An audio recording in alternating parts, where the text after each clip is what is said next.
Hi,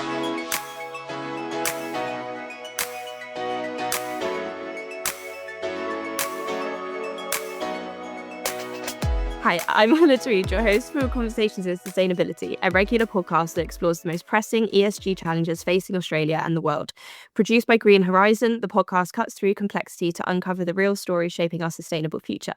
We've explored vital topics such as sustainable food, modern slavery, Australia's EV transition, and nature-positive business. Featuring thought leaders and change makers from business, government, academia, and the not-for-profit sector, Conversations in Sustainability delivers practical, actionable insights that inspire and inform. And today we're joined by Kate Whittle and Kathryn Brennan from the YWCA. So Kathryn Brennan is a senior marketing and communications professional with over 20 years of industry experience. Kathryn is passionate about social justice and social impact with a career spanning the not-for-profit and government sectors with a focus on community services, health and community housing. Kathryn is currently General Manager, Marketing and Communications for the YWCA Australia, a not-for-profit that specialises in gender-responsive housing solutions and has intersectional feminism at its core. An experienced people leader, Kathryn uses a strength-based approach to manage high-performing results-driven teams. She has volunteered with Dandelion Support Network Inc., a grassroots not-for-profit, since 2011 and has been chair of their board since 2020. And we're also joined by Kate Whittle. So Kate is the executive leader and advocate with over 15 years experience across government, corporate and not-for-profit sectors. She is currently executive general manager of advocacy and external affairs at the YWCA Australia, where she leads national advocacy campaigns and government relations focused on housing and homelessness. Kate has advised premiers and ministers on housing, homelessness, and a broad range of social issues. Legally trained with deep cross-jurisdictional networks, she brings expertise in political strategy, policy reform, and securing government investment to drive social policy outcomes and systemic change. Hello, both of you. Thank you so much for joining us today. Hello, thanks for having us. So firstly, we'll kick off. For the listeners who may not be familiar, can you tell us a bit about the history of the YWCA in Australia and how its mission has evolved over time? Yeah, sure. YWCA Australia actually has a 140-year rich history, which is really incredible. So all the way back in 1880, there was YWCA Sydney and YWCA Adelaide, and then it sort of grew and evolved with lots of local advocacy groups. Some of those groups started providing different services, and it was always around championing the rights of women. And then more recently, we became a national organisation, so the YWCA's merged, and it's now a national secular organisation that's also got intersectional feminism at its core. So that was a couple of years ago. And so in terms of what we do now, it's around women's housing and homelessness is the focus, and making young women's leadership a priority for gender equality in Australia. So we are a community housing provider, so a Tier 2 community housing provider, or we provide housing for women as the head tenant. We also run homelessness programs, family and domestic violence services. We have mentoring and leadership programs that focus on young women. Kate, my colleague here, heads up our advocacy, which is a huge part of our work, and leading systems change for gender equality. And we also run a profit-for-purpose hotel here in Sydney, which is called Song Hotel. So they also have a restaurant, and 25 cents in every dollar spent at the hotel goes back into supporting the work at the Y. So definitely worth a stay if you're ever around, or a meal. Amazing. Yeah, definitely go and check that out. So the YWCA champions gender equality. What are the biggest challenges you're seeing women and gender diverse people in Australia are facing right now? I might take the lead on this one, Kathryn. The number one issue right now that women and gender diverse people are facing is housing. That will come as no surprise to you or your listeners. Right now, in most cities and regions right across the country, the private rental market is unaffordable. The housing market or home ownership market is unaffordable. And this is due to decades of underinvestment in social and affordable housing. We know waiting lists are years long as well, social housing waiting lists, and the supports that people rely on such as income support payments or domestic and family violence services or specialist homelessness support services aren't funded to meet the demand that they're experiencing. So what's missing in public discourse and what Kathryn and I work closely on together is how to ensure that people understand how housing is connected to everything else. It's not just a safe place to live. It's how you can hold down a job, stay connected in your communities, keep your kids in school, or have the opportunity and choice to leave a violent relationship. So the number one issue is housing for us at the moment, and that's our core focus. Yeah. And we know that these are obviously historic issues, but have you seen kind of a big change over the last kind of decade or the last couple of years, and whether kind of what are those big impacts that are happening that's kind of making things worse or kind of adding to it, any of those issues?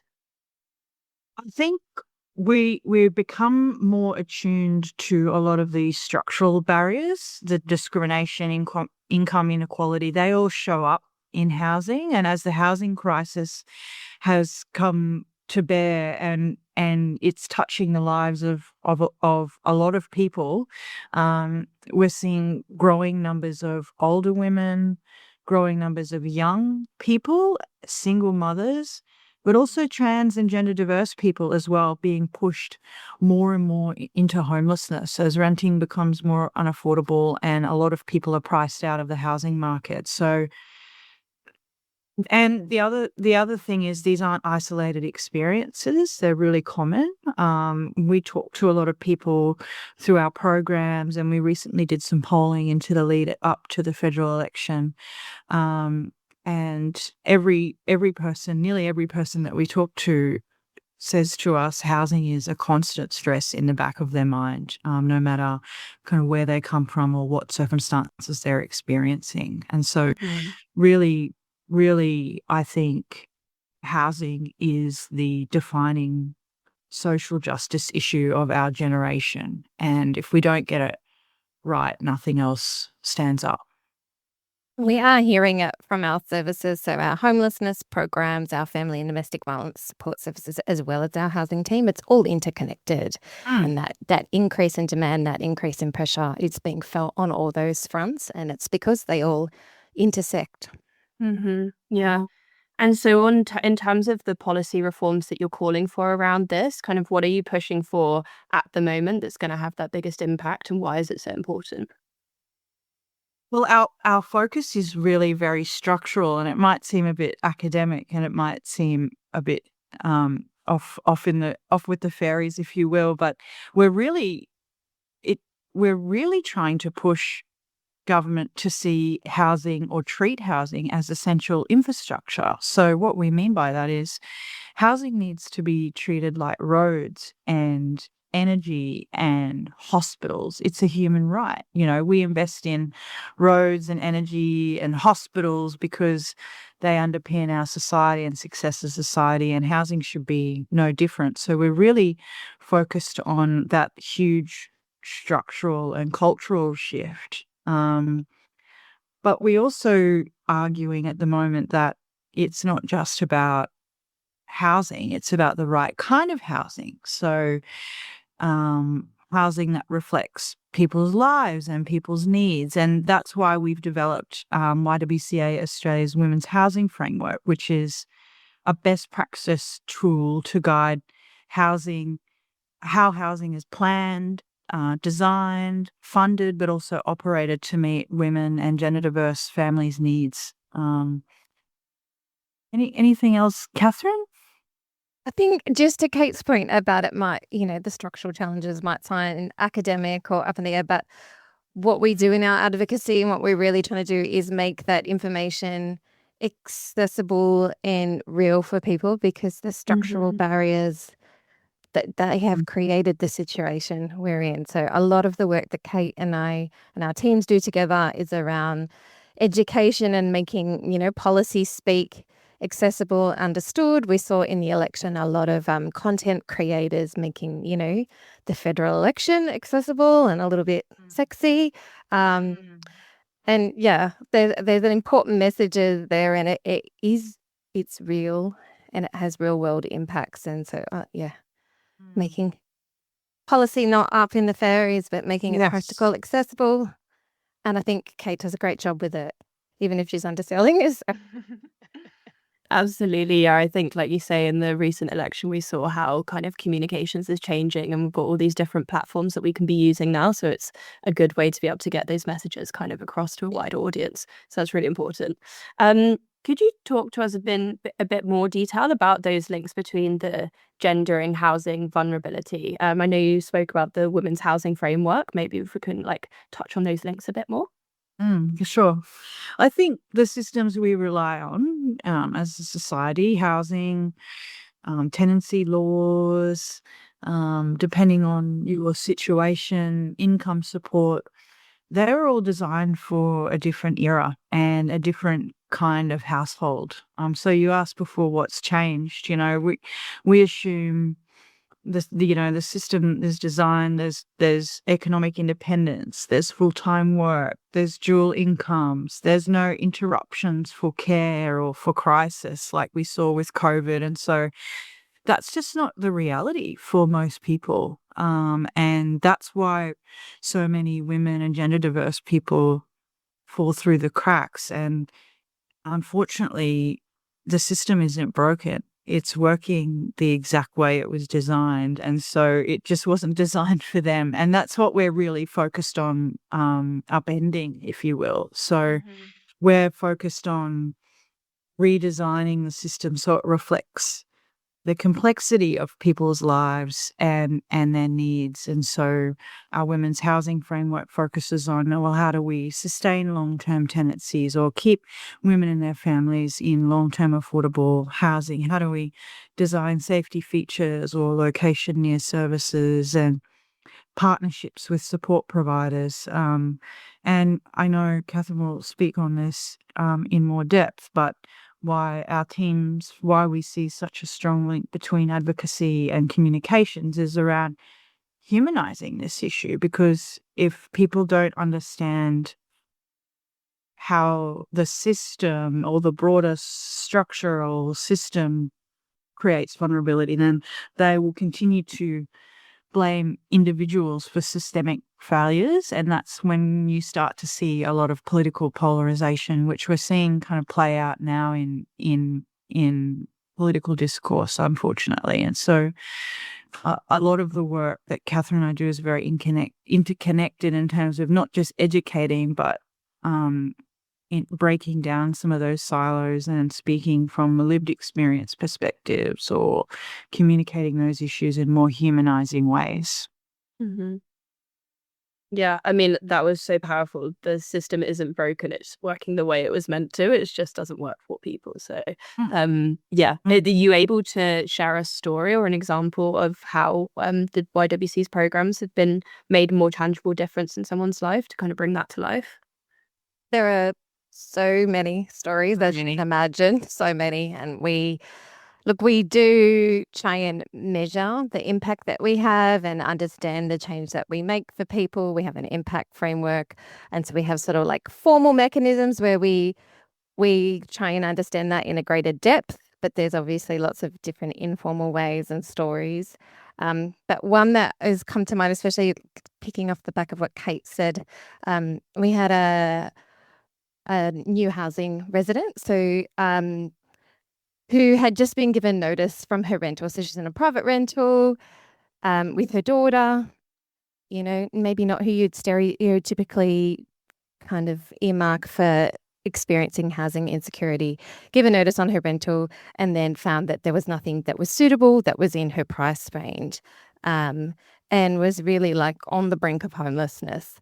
And then we were able to, through our housing provider, we were able to provide her a home, and it met her needs. It was close to the school. She was able to stay in her community, and she was just so overwhelmed. But this could have been any mother that's currently living in the private rental market and the way she shared how she, was so scared about being on the brink of homelessness, but also the relief that she felt at having long-term housing, so that she wasn't going to have that same experience potentially 6-12 months down the track when your lease is being renewed, that the feeling of security and being able to forward planning and think about her future and the future of her daughter and the stability that created, having long-term secure housing that's affordable in her community and near all the support systems and all the things that she needed, was really incredible. And that's just one story, and probably a very typical story of any of our sort of residents that are seeking housing or support. Yeah, that's really powerful. And I think we often hear about people having to leave kind of their communities, and that coming with that's leaving the people that you're surrounded by and your loved ones, because that's where you're able to kind of find housing. And is that something that's really important to you, to try and keep people within those communities? Well, I think the thing is, we hear from residents that that's what's important to them, like not having to start a new school, find new doctors, find new, I don't know, like sporting activities, community groups, all the different ways that people are connected and live in their community. You don't want to have to start all over again. So if you're able to continue that, then I think, like I said, those feelings of stability and security become so important. You run leadership and empowerment programs for young women. Can you tell us a bit about what those programs look like? And then also, what are the young women telling you as their current needs in the social and political climate at the moment? Thank you. Young women are disillusioned, if I can be really upfront. But they also have so much resolve and so much to offer, in terms of how we can create a better future for them, and we often talk about the housing crisis as something that they will inherit, but they didn't create. And so instead of throwing their hands up and saying, this is unfair, and it is, young women are saying, we're disillusioned, we're pissed off, if I may, but we also have resolve, and we have suggestions, and we have solutions. And so we did some polling at the last federal election, of over 1,000 young women and gender diverse people in key electorates, and housing was their number one issue. Not jobs, not education, not climate, housing. And so that tells you that something is fundamentally broken. We also recently did some research alongside Professor Wendy Stone at Swinburne University of Technology, and the title of that research was "We've Been Robbed," and it was research into young women and young gender diverse people's housing insecurities and their expectations for the future. But that title says it all, doesn't it? We've been robbed. That's how they feel, robbed of housing stability, robbed of economic opportunities that their parents had, and also robbed of political attention. They're not being centered in policy, but they're, again, at the helm of that crisis, living through that perfect storm of unaffordable housing, insecure work, and rising cost of living. So, for example, we've got a couple of programs that I oversee, which I can talk to, is our Young Women's Council, and also our digital activist community. And that's a group of young women and young gender diverse people that come together and inform our advocacy work. And they're deeply engaged, and they say, look, we're tired of being spoken to by politicians rather than being listened to. So I suppose what they're asking for is the same things that we're asking for as an organization, long-term, safe and affordable housing, more supports for services, and to centre young people's voices in policy design. And they're the kind of really strong messages that we get through from our young people and their programs. Yeah. And I'd echo that. We have other leadership programs as well. We have a board traineeship program, and we have a number of mentoring and leadership programs. And what I can see is that, women, young women and gender diverse people want a voice and a seat at the table, and they have solutions. They do have resolve, and they're emboldened and empowered to make change. They're not just sitting back and complaining about the really raw hands that they've been dealt, but they want to work with government, with systems, with organisations to make change and create a brighter future. Mm-hmm. And what do you think needs to happen kind of at the centre of policy in order for us to actually have a system that's helping us actually have an impact on these issues? We need more young people, we need more women kind of in those centres of power. 100% on the money there. And actually, our Young Women's Council helped us to develop our election platform, which we are taking to the newly elected federal government in September. And one of their recommendations was to develop a national youth advisory group for housing issues. And we know, which is a credit to the federal government, that they announced a series of youth advisory groups on issues such as gender-based violence and online safety. But if housing is the number one issue that young people are telling us they're facing, then that's the first kind of very practical step that the federal government can do is include in their youth advisory councils a housing and homelessness focus. And so that's one example, but there are many examples of co-design and delivery of policies that are going to impact young people, and their voices really need to be at the centre of them. Absolutely. Yeah, we should be listening to the people that are impacted by these issues. Sure. Yeah. And how does the YWCA ensure that its programs are inclusive of First Nations women, culturally diverse communities, and gender diverse people as well? Look, we start with the principle of intersectionality, and I think that's not just a buzzword.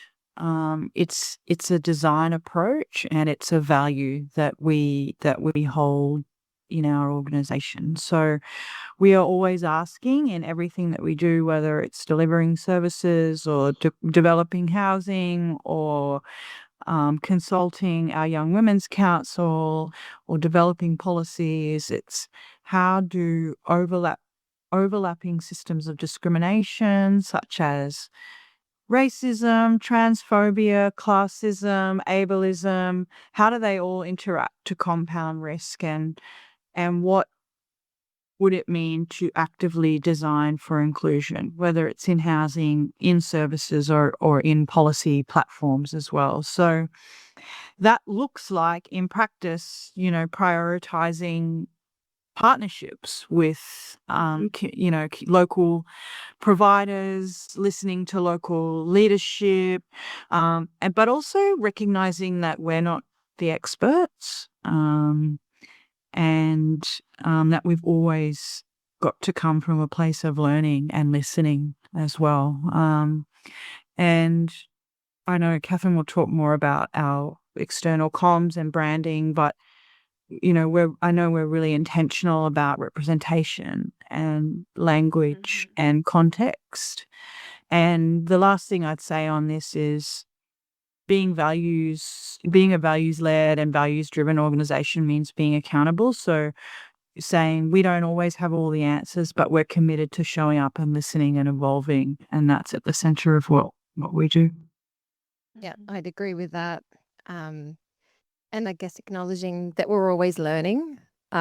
It's always evolving, and our practice in those spaces is always growing, and where we're not experts, letting those that are lead, and then trying to elevate their voices rather than just throwing our voice in for the sake of it in our public comms and area advocacy. That's definitely something that we practice. And we do have some fantastic local partnerships. With one of our housing developments, we worked really closely with the local First Nations group Jara, and it's been a really close partnership. And there's practical examples like that where it's working really well. We've got, I know we're doing work up in Darwin as well and in the Northern Rivers in terms of in that First Nations space. But it's growing, evolving and changing and learning. Can never assume you're an expert and that you've sort of landed something because it changes.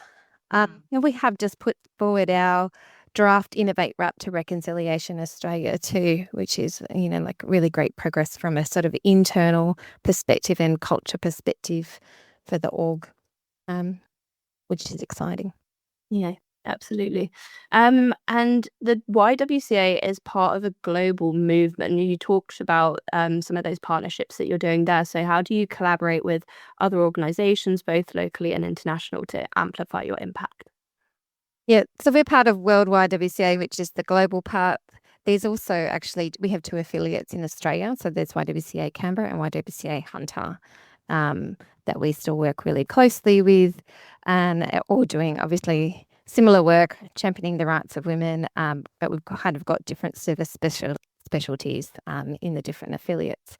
I think the reality is that the work we do and the big systemic challenges that we're facing, it's too big for any one group to solve, right? It needs collaboration with government, it needs collaboration with other organizations, and that's how we're, community, everybody. So yeah, we do partner. We have, like I said, the global movement, we have some local affiliates, and then it's lots of local place-based partnerships, some of them that we just touched on. In some areas, we might have housing, but we might not have any support services. So working with other local agencies that are already doing community services work, that are providing case management. At the end of the day, it's the residents or the clients that are the priority. So looking at wraparound services and whatever we can do to best meet their needs and get the best outcomes for them, and working together, not reinventing the wheel. Real collaboration, amplifying their work as well. And what are some of the kind of biggest hurdles and barriers that you find that you're facing, and how do you overcome those challenges? I would jump in and say targeted funding, but please correct me if you think it's different, Kate. Not at all, of course. It's community services is a tough place, and there's just so much need and growing need. And having funding for the right services and the right programs. And I think most community service agencies would say that they're experiencing that. And I think that's one of the reasons why it's really important to collaborate and to share resources and work together where we can, to make what limited resources we have go as far as they can and to get the best outcomes for the people that need support. Absolutely. And so if we fast forward 10 years, what does success look like to the YWCA in Australia? And what kind of Australia are you looking forward to seeing? So when we actually did our strategy, they did a 10-year sort of outcome and vision. And that vision is a future where gender equality is real, where women and gender diverse people have increased safety, security and wellbeing in their homes and communities, and where young women and gender diverse people lead systems change for equitable housing pathways and social supports. So all of the things that we just talked about, we're chipping away one step at a time, one day at a time. But yeah, housing, young women at the centre, and safety and security. Yeah, I want to see. Oh, sorry. No, you go. I want to see government treating housing as a human right, as a foundation, not a downstream problem, as they call it, and investment, like Kathryn said, flowing into models that we know work and that centre people's dignity, and solutions that are inclusive, housing solutions that are inclusive. Yeah. Absolutely. And so to get there, what can people be doing kind of in their everyday lives to be supporting you guys? Is there a way that people can get involved, or can you direct us to some good kind of resources that we can be reading up on with these amazing things you've been talking about? Yeah. Again, join the digital activist community that Kate mentioned before is a really great way for people to join in the advocacy landscape and understand more around why housing insecurity is a gender issue. And they can get involved in campaigns that way, but also just build their knowledge and awareness. So if they go to our website, so ywca.org.au, they can find where to sign up for that. And if they follow us on social media, we do run different advocacy campaigns throughout the year. We'd love people to engage with the content and look, and I mean engage, not just share, but give us feedback, give us your insights, and contribute by all means. Because having really robust discussions is how you get to really great solutions. So I'd encourage people to do that. We do have you can become a member of the Y, but we also have our Young Women's Council, and our board traineeships come up at different points in time. So if we've got young women and gender diverse people who are looking at getting involved in a really active way, there's those opportunities as well. Have I forgotten anything, Kate? No, you've got it all. If please, the more the merrier. We're trying to build a movement here and bring attention to these issues, and visit the website, sign up to our digital activist community, follow us on socials, and we work closely to ensure, well, not only that people kind of understand or can learn more about housing equality and gender equality, but also how they can advocate and build their advocacy skills as well. It's an important part of what we do. So the more you're involved, the more you can learn, and the more we can learn from you. And actually, I will throw in for people to be open to housing developments in their local area, and just especially social and affordable housing developments, really thinking about what the positive impacts that housing can have on the community. So true. Absolutely.